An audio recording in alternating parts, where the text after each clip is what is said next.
Hi guys! Welcome po ulit sa aking channel. This Lynn Malakay po. Simplify Happiness.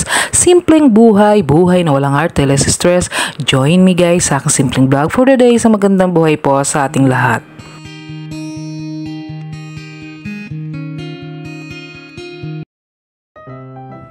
So ito na nga guys, nandito nga po ako sa Quiapo. So araw po ng linggo ngayon, ako po ay nagsimba.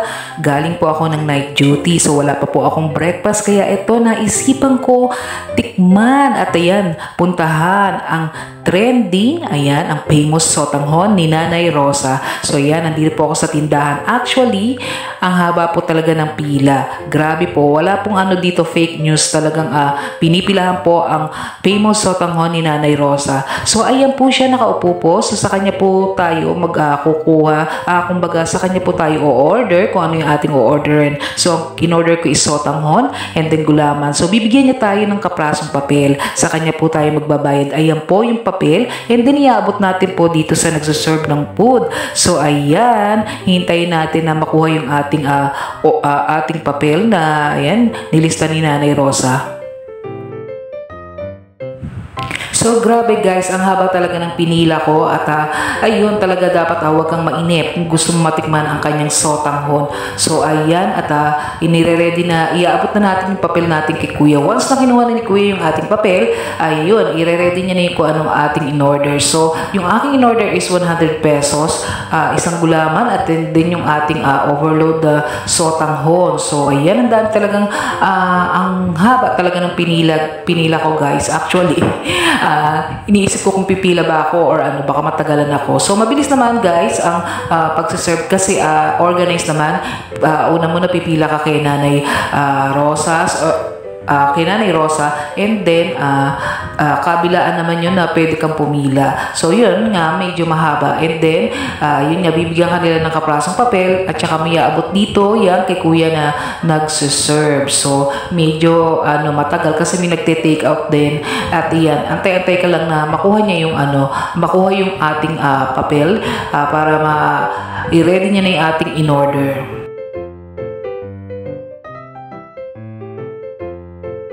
So yun nga guys, once na inabutan ka na ng papel ni Nanay Rosa, ibig sabihin ng bayad ka na nga. So iabot na natin nga dito kay sir na nagsiserve. So medyo marami kaming nag-aabot ng papel dyan. So dalawa silang nagsiserve dito guys at may dalawang babae rin dito sa magkabilang gilid. So talagang ang daming tao. Yung four-side nitong na to, pwesto na to talagang puno ng tao. So organized naman guys at ayan, maraming variety of ayan, food na mapipili ka dito at ang kanilang kakanin isa marami rin guys. So ayan na nga, nandito na nga tayo sa kanilang pwesto dito sa loob. So once na nakuha mo na yung order mo, kung dito ka kakain yan, papasok ka dito sa loob. So ayan nga guys, at apaw na apaw yung ating mangkok at grabe, ang daming sahog niya, ang gulay tamang-tama guys. So ayan na guys, ayan, ang sarap at may pakalamansi pa guys. So yan 100 pesos guys. So tignan niyo naman punong-puno talaga yung ating mangkok at ang daming sahog guys. So 100 pesos yan kasama yung ating gulaman. So ang dami ng sotanghon at ang sabaw din isa, ayan, unlimited naman. So pwede kang kumuha anytime ng sabaw doon kung gusto mo pa.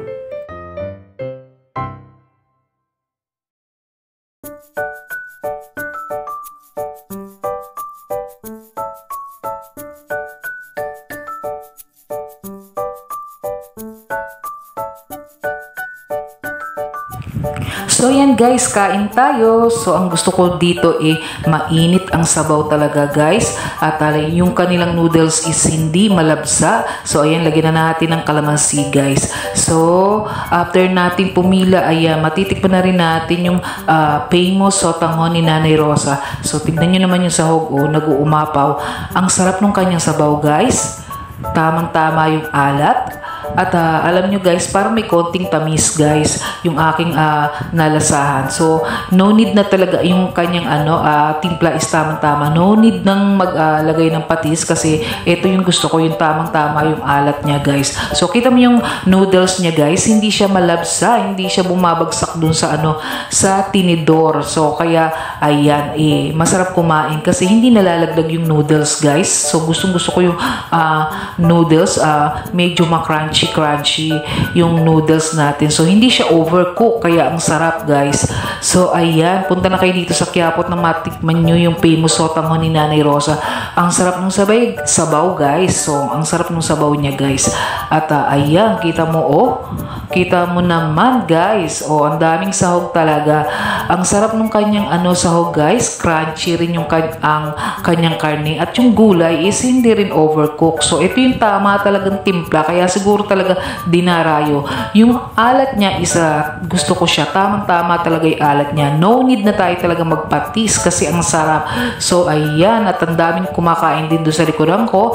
At ayun, marami pa rin umu-order doon guys. So, actually gusto kong lapitan sana si Nanay Rosa. So, busy siya talaga. So, ang dami kasing nagbabayad. So, ayan. At ang kanyang sotanghon talaga is sulit-sulit yung pagpunta mo rito pagka kakain ka ng famous sotanghon ni Nanay Rosa.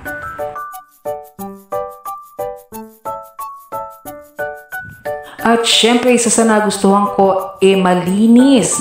Malinis ang kanilang, ito yung kanilang pwesto guys. Actually, walang langaw. Iyon ang nagustuhan ko talaga. Kahit na iyan, napakadami tao dito sa Quiapo at tabi-tabi ang nagtitinda. Malinis, walang langaw ang kanilang pwesto. Kaya, ang sarap kumain. So, ayan, at tamang-tama lang yung lamig ng pwesto. So, hindi ka pagpapawisan habang kumakain ng mainit na sabaw ng sotanghon. So, ayan guys, talagang so yummy talaga ang famous sotanghon ni Nanay Rosa. So, yan guys, nakikita nyo naman habang kumakain ako, wala akong binubugaw na langaw. So, alam nyo guys, ito talaga yung maganda rin. Malinis yung kanilang store kahit na nandito tayo sa sa crowded na place. And then, ang dami rin na nagtitinda rito ng mga pagkain. So, yun ang maganda talaga guys. Malinis ang mga utensil guys. And then, yung kanilang store talaga is wala talaga akong nakitang langaw guys, kaya enjoy ka dito habang kumakain guys.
Ang sarap din guys ng kanilang gulaman. So ayan, tamang-tama yung tamis ng gulaman dito sa sabaw ng sotanghon. So ayan, talagang busog-busog ako guys kasi wala pa akong breakfast guys dahil po ako ay galing pa ng night duty. So ayan, nagsimba na tayo. So ito nga talaga hinanap ko dito sa Quiapo. So ayan, ang famous na sotanghon ni Nanay Rosa. So, ayan, ang daming kumakain, hindi nababakante ang pwesto. So, madali niya tumakita yung kanyang store dito sa Quiapo. So, ayan, at makikita nyo kasi ito maraming tarpaulin. Tarpaulin yung mga kanyang sa YouTube. So, yung mga ayun, nakatarpaulin yung mga thumbnail nung mga niya sa YouTube, guys. So, kaya makikita nyo talaga na yun ang mapapansin mong una doon sa kanyang store. Kaya hindi ka naman maliligaw, guys. Basta mapapansin mo yun. So, ayan nga, ako'y busog na busog, guys.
So yan nga, guys, sobrang talagang nag-enjoy ako. Ang sarap. Babalik tayo dito. So ayan, at ang sarap talaga, guys.